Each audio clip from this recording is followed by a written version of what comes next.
So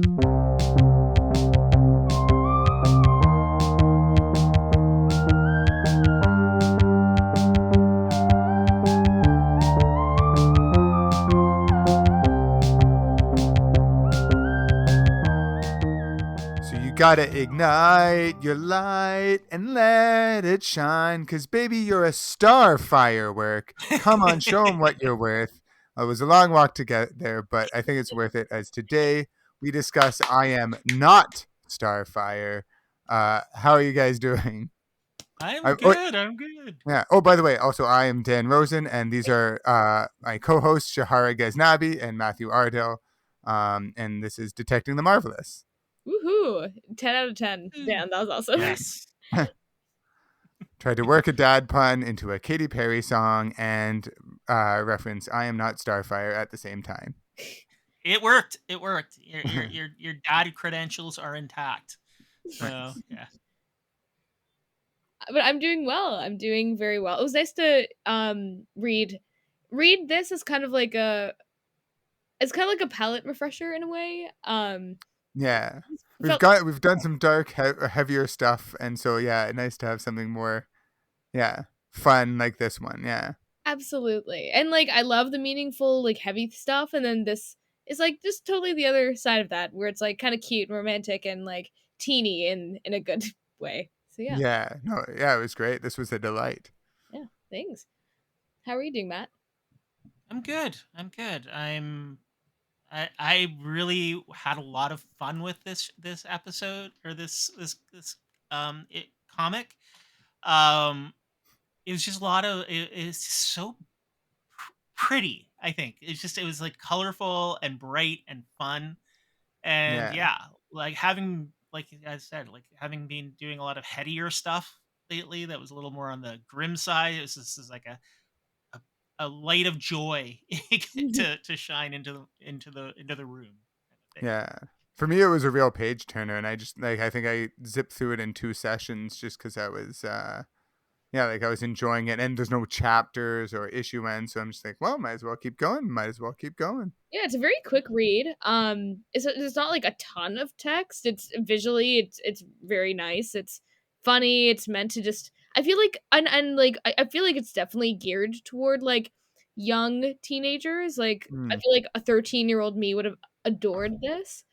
Um, it's nice to kind of put myself back into that kind of stuff, like the weird crushes and the coming into yeah. yourself and hating everything that you've been taught to be or meant to be or supposed to be. So I don't know, that definitely resonated for sure. Absolutely, yeah. Very relatable. Absolutely. Yeah. So um Dan, do you oh shit, sorry. You're the one who's I'm doing the history today, I think. tired. Yeah, I'm right? tired. Trying to So put stuff would in you your guys like to hear a little bit of history about Starfire? Yeah, for sure. Oi, oi, Once my oi, oi, collective oi. brain. Right? Yeah, pick it up off the floor. Um, yeah. So this I Am Not Starfire was written by Mariko Tamaki, Toronto-born Jewish Japanese comic creator, and pencils and inks and colors. So like a lot of work being done by Yoshi Yoshitani with letters by Aditya Bidkar. So the team is an interesting collaboration to bring Starfire to an entire new audience via her daughter. This is part of the DC Young Adult Initiative. That's an attempt to appeal to audiences that may have been alienated by the inaccessibility of mainstream lines. Unfortunately, traditional comic fans were traditional comic fans, Yeah. review bombing it in many instances. But Mm, overall, it landed pretty well with a 3.4 out of 5 on Goodreads and a 7.8 on Comic Book Roundup. nice. It's a character that's traditionally been associated with as a person of color. So having queer Asians, queer people of Asian heritage, telling a story about a queer daughter is a powerful way to share a story, and the format itself kind of leans into a manga style that may appeal to these younger audiences who haven't been as engaged in Western comics. Now, Starfire was created by Marv Wolfman, who we've discussed previously that they actually had to prove was an actual person during the Comic Codes era because werewolves weren't allowed. And George Perez in 1980 as a member of the Teen Titans. On Starfire's design, Perez said, I figured based on the description, it was Red Sonja in outer space. So she ended up having a visual cue from that. When Joe Orlando passed by, he saw the character sketches and suggested maybe her hair should be longer. That I took to the ninth degree and gave her a Mighty Mouse cone trail. So that's where the hair kind of being trailing off behind her Yeah. came from. Oh, cool. That's awesome. Yeah. Now, it's arguably one of the more well-known characters. Not due to her time in Infinite Crisis or 52 or her cheesecakey appearance in Red Hood and the Outlaws. But I would argue a lot of people know her from her time on Teen Titans and Teen Titans Go, Absolutely. as well as later Young Justice. I mean, that's where a lot of people learned about her relationship with Dick Grayson, and Mm. came to understand her interesting, almost Yoda-like cadence in her speech at times, where she Right. mixes around words and has that sort of charming innocence and naivete. And Um, doesn't really use contractions either. Like yes, she's yeah. always, So it is it's not. Yeah. yes.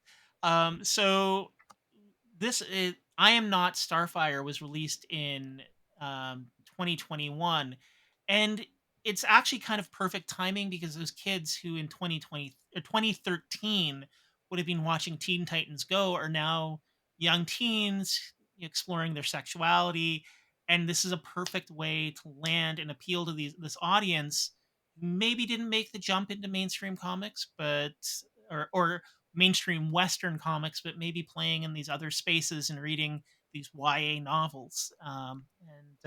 Yeah, so it's a bit of history about Starfire and this book in particular. Wow, thank you so much for that, Matt. I appreciate it. I like Yeah. that it kinda came out at in a timely era for those who grew up with Teen Titans Go, which is like such a good show. And Yeah, I've been getting Yeah. it recently because yeah, it has such a charm to it. Each of the characters, and even like Starfire herself is like a ditzy but still like leader kind of character, and I like that kind of mix of like you can be girly, but you can also be like a very powerful leader, which I love. So Yeah. What brought you specifically to I Am Not Starfire? it was actually Sasha Wood, funny enough, because we did like my first episode on this podcast was talking about Yeah. Robots of Doom with Sasha Wood. That was like all of us. So Yeah. in my research of Sasha, I was watching a ton of her videos, and then I came across her I Am Not Starfire because for some reason it really, like, I don't know if it was the cover art or anything, but I watched her retelling of it, and then I read it myself, and it was something that was very different. It felt very manga-y. It didn't look like a traditional comic book either. Like the graphics are different. It was centered Mhm. around kind of an offbeat and queer character. So I definitely wanted to, and then when I read it, it was very, very charming. So I thought I'd bring it to you guys. Yeah. Oh, cool. Well, yeah. I mean, I thought it was so fun and like super relatable. That like all the awkwardness, like having the crush and like being clumsy in science class, and having yeah, like like the relationship with her friend. I thought was really cool. And I think even just like things like how they portrayed the texting was great Mm. as well. Like one with like all the like shortcuts, misspelled words, like removing random letters in some of the text, so things and how it would just be these little like bloops with the person's like profile pic coming up. Yeah, like I thought it was very like it was, and like even like the angles taken from the shots, like sort of like you characters when someone's like thinking of them or talking to them, yeah, like were very carefully, like very thoughtfully chosen, I thought. Mhm. Absolutely. Yeah, Yeah. and one of the things too is like I find Yoshi's work is very dynamic and energetic in a very youthful way. Um like I checked out some of their other stuff. I mean she has a great like a great resume, having worked for like DC and Marvel and Disney and like all of these platforms. And but like she's also done like a terror deck that I'm like, oh, I'm gonna have to pick this up because just the Mm. art is so lush and beautiful. I find it soothing. Like it's just it's so it's like it just feels like you can look at this and it's not like off-putting or jarring. It just flows. Yeah, I think that I got that completely. Like watching this was actually a delight to my eyes, and even like when we're in Mandy's world, even though it's like completely antithetic. I don't know. It's completely opposite to the world that her mom wanted her to be raised in. It's like black and white. It's still very visually appealing. And Mm. Mariko Tamaki's work tends to be like the author tends to be very queer centered and a very femme forward, and um this is kind of really in her wheelhouse as an author and writer.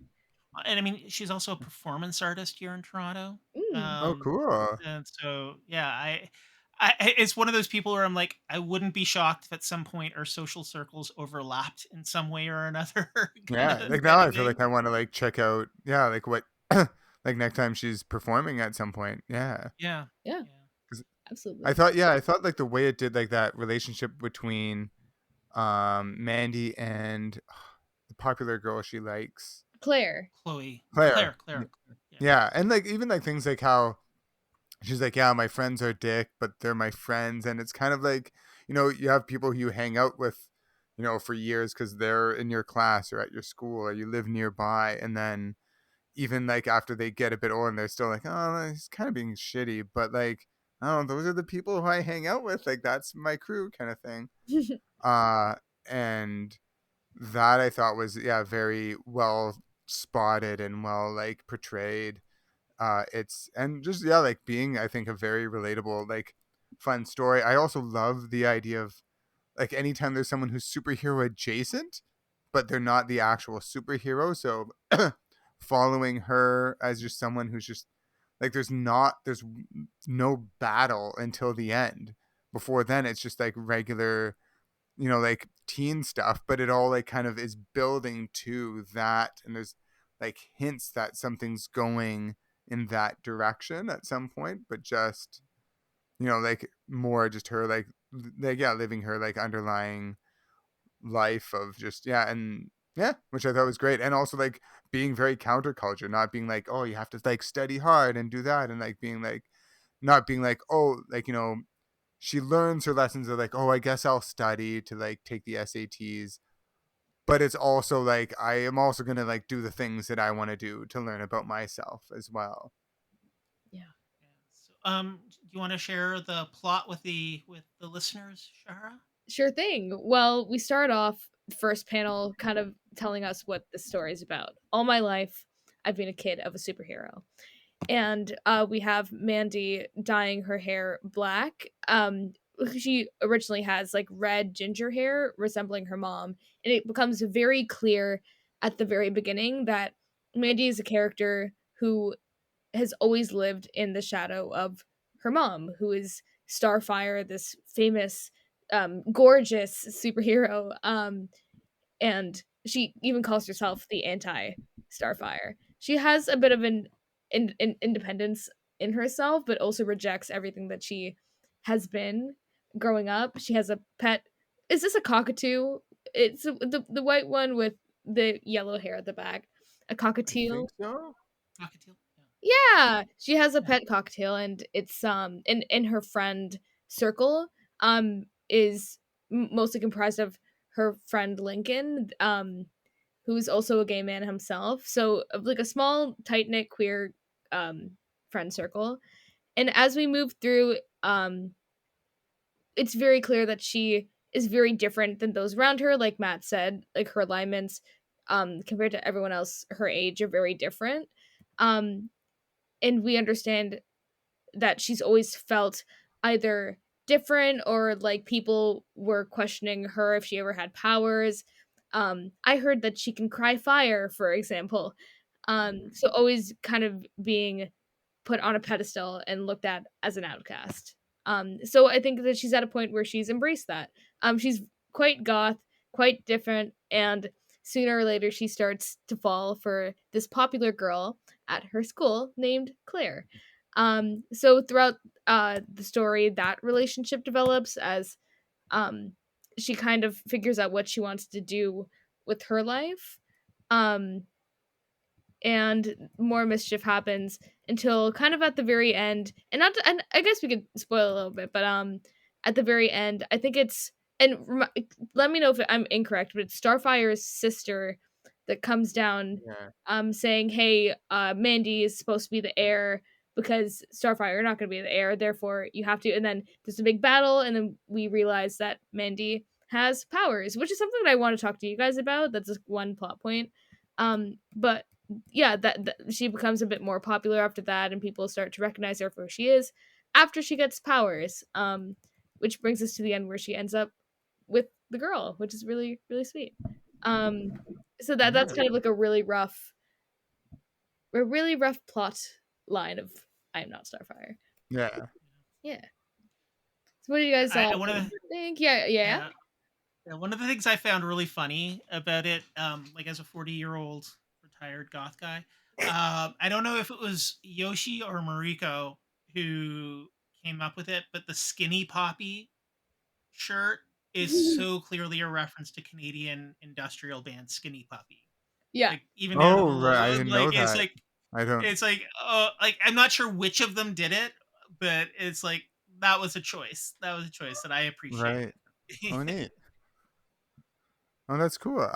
So it's interesting that you bring out the powers thing because I'd be curious to hear your thoughts, Shahara. Because I was, to be honest, much more invested in her getting with Claire and Yes, that than like her getting powers personally. Like I absolutely. thought, yeah. So I was mixed feelings because I was like I can see why, and it's great because the same time she comes into her own, but also yeah, like for me she didn't need to have powers necessarily. Like Yeah. I don't know. What were your thoughts?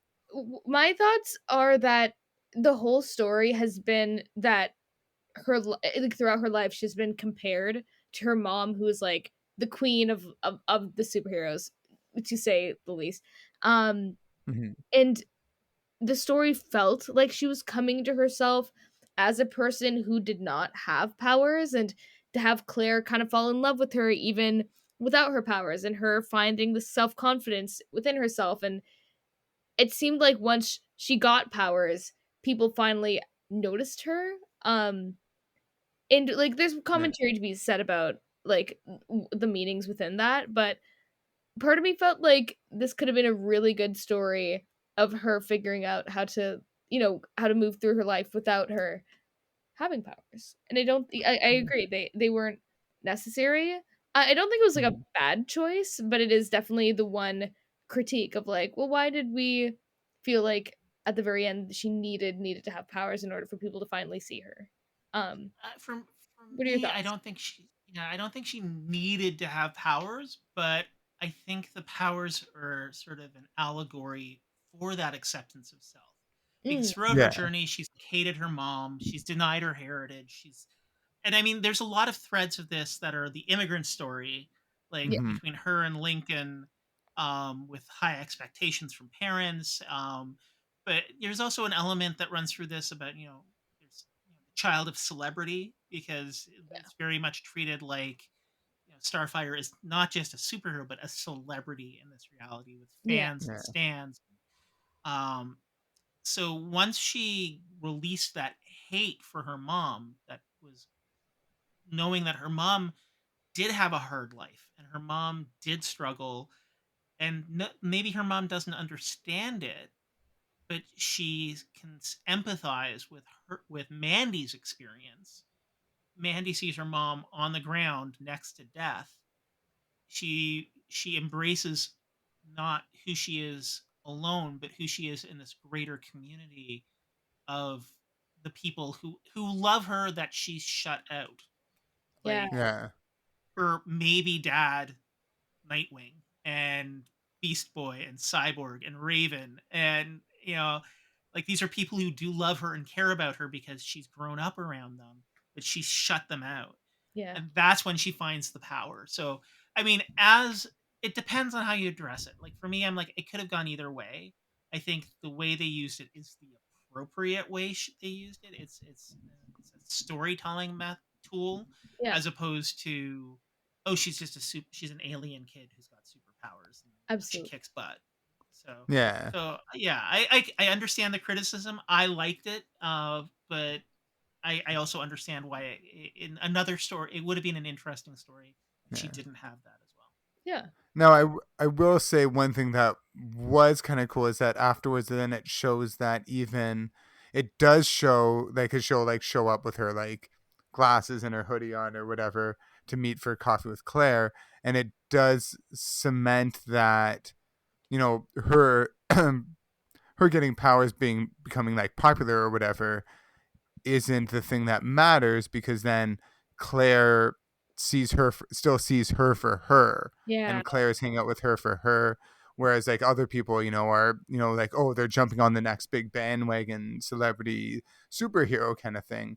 And so I think there I could see that like where she used it well. So I mean, my choice, yeah, like would have been her to like she gets the girl, but like doesn't get the powers, but sees her mom, finally for who she is. But I do think you're right, Matt, like that allegory metaphor, like the timing of her finding her powers in that moment is powerful. And me, like, so I can see why they chose that. But it was, yeah, one of those things where it's like, ooh, like it would have been just cool to see, like, and the thing that I got the most of was then she just finding herself, and her, like, her and Claire really connecting in that way. Yeah. Which is like so cute. And I love like a Yeah, underdog popular girl sort of a story, which is so awesome. So yeah, for thank you sure. very much for sharing your thoughts, because I'm quite flexible with how I feel about it, but definitely something I wanted to kind of break down with you guys. So I appreciate it. No, yeah, I was glad. It was something that was in my mind, so I'm glad you brought it up. Because then, like, the really, like, sort of almost like powerful moment too is when she's like just like finding the strength to do it, and then that's like just kissing Claire, like grabbing her face and giving her a kiss, like that being the like, because that's the kind of thing like where in high school or whatever, there's that person you have a crush on and you want to make a move, but you're like, oh no, what do I do? Like, what if it's too much? What if it's not enough? And then you just go ahead, you do it. And then, yes, like, your brazenness or your sort of little courage in that moment is rewarded. And so that I thought was really great. That's One of the things I thought was really awesome too was the exploration of anxiety in mm, teens. Mm. Like she ran out of the SATs not because like her cover of "I'm moving to France and I don't need to do this" it's a cover. The reality is Yeah. she had anxiety about pressure, and my I just went to see um, a cousin who I've known since she was an infant graduate from high school. And I mean, I know firsthand, like watching her in that last week of high school, the pressure that kids are under to perform and to excel and even just to pass is incredible. And, Yeah. I mean, Shahar, this is much closer for you than it is for, like, say, Dan or myself because you're still in Years ago. university, and like absolutely. I'm not even in this century when I was last in school. Let's just Oh put my it god, this don't even way. say that. Yeah. So yeah, it's a much more distant memory, but it's still like to have something that resonates on the same level as you as a young adult reading something Yeah. is powerful and meaningful. So I thought that was Yeah, nice. because for me, like I just I didn't just finish high school, but I just finished high school, and it was like part of me is happy that that part of my life is over, and like, oh, I could look at this and be like, oh, kids, but this was me, and like the anxiety that I had around really big tests and how much pressure I had on myself to what university and what I was going to do after high school. And like I remember me and my best friend, and I was like sitting in a math exam with my best friend, and I was proud of her that she didn't do what Mandy did and completely just walk out.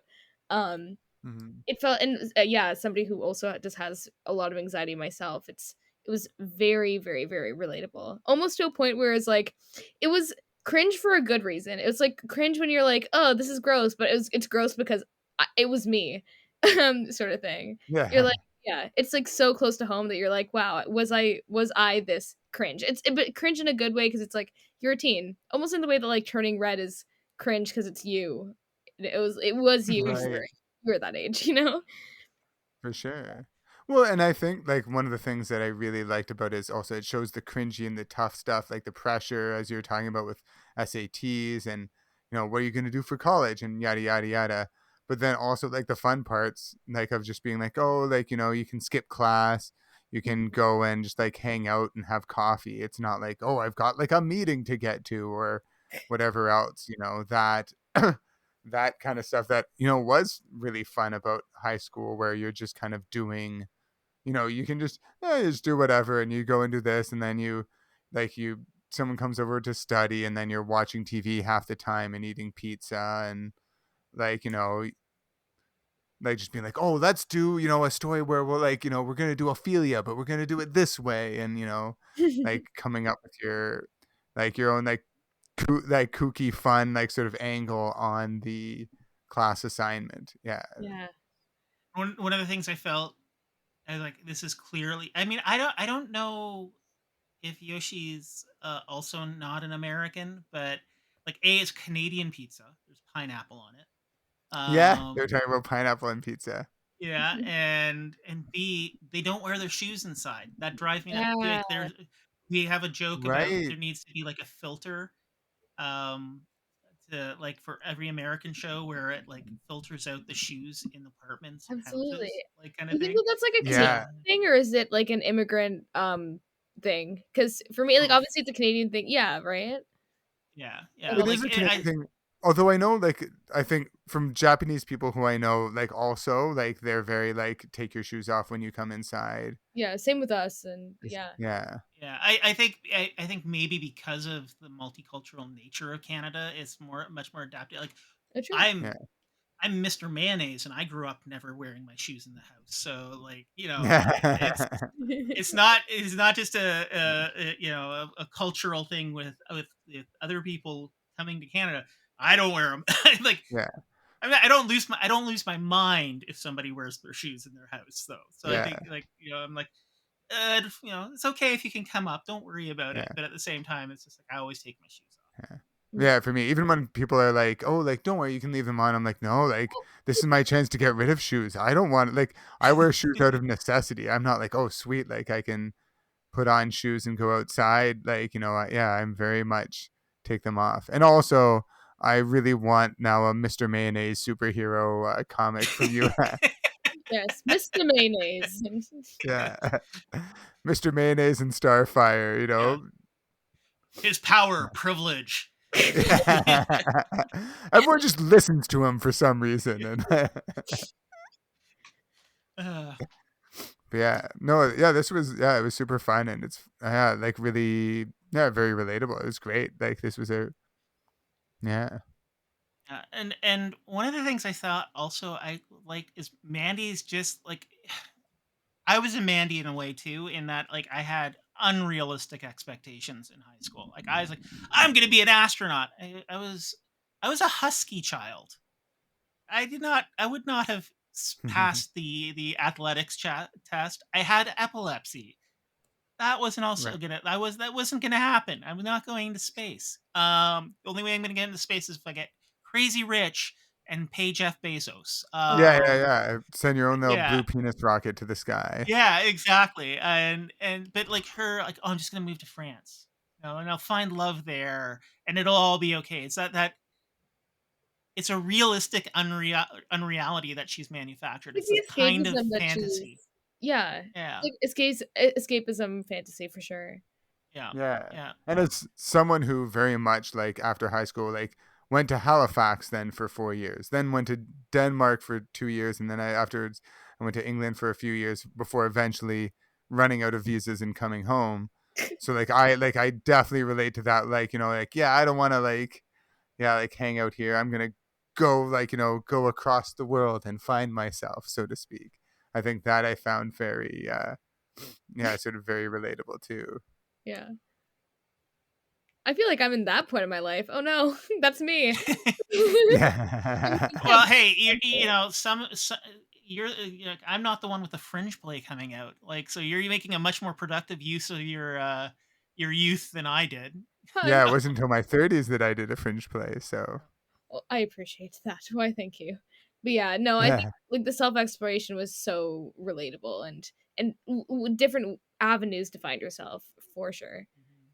Yeah. Yeah. And I love also the way that like the characters were drawn. Like you could see like not everyone's drawn like perfectly like sort of straight, like with like smooth skin and stuff like that. So Mm. it's like, like Lincoln is skinny, but it's not like he's like, skinny, buff, like looking guy. Or he's like a scrawny kid like I was. Like, and then like the way Mandy's drawn, like there were like little touches where you could see kind of like curves in her legs or whatever, and she's got like, like spot like her legs aren't like perfectly smooth Yeah. shaven or like, And she's like freckles all over her arms, which is something I've like never seen yeah. reflected in characters in comics before. Like everyone Yeah. diversity, like things like that. Yeah. Yeah, like And it was a really, like really like great attention to like detail of how the a kid body looks and moves.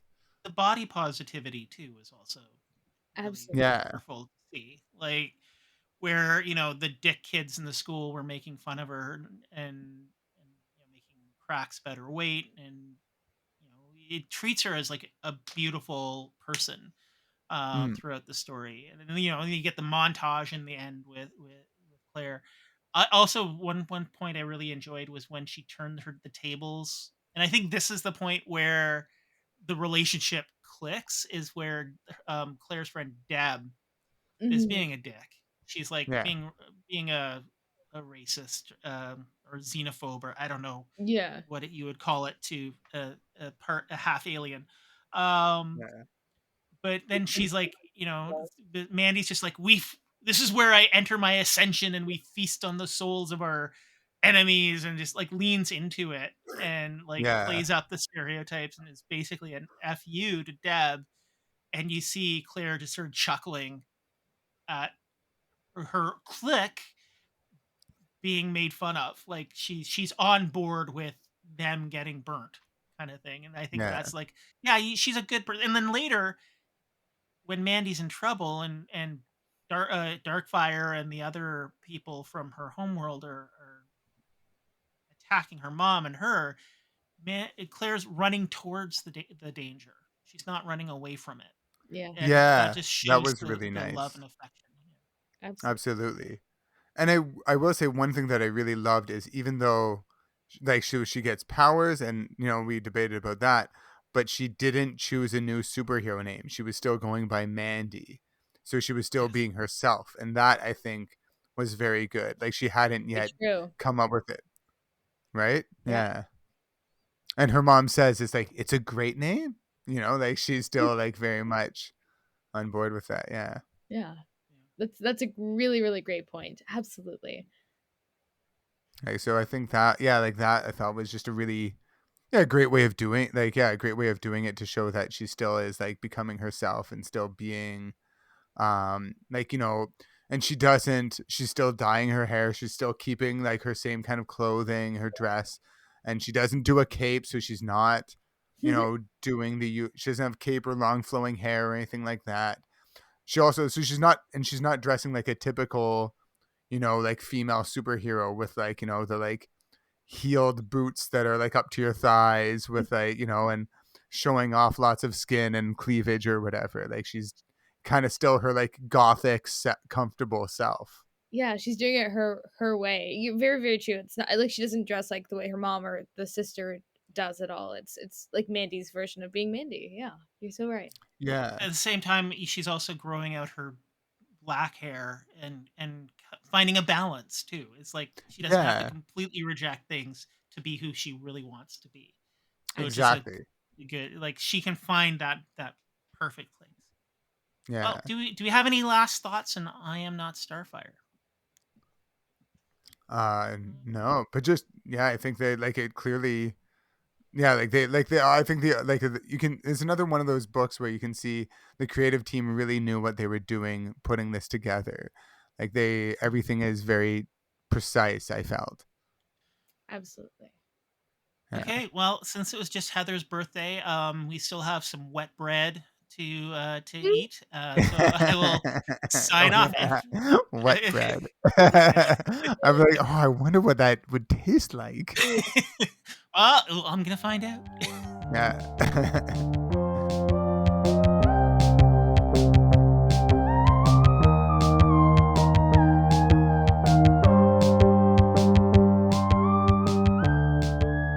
You've been listening to Detecting the Marvelous, a Far From Here and ShowbizMonkeys.com co-production. Your producers are Dan Rosen, Matt Erdill, and Shahara Ghaznavi. Music by Glenn Bouchamp and art by Ben Steamroller. Thanks for listening, and remember, true believers, Excelsior!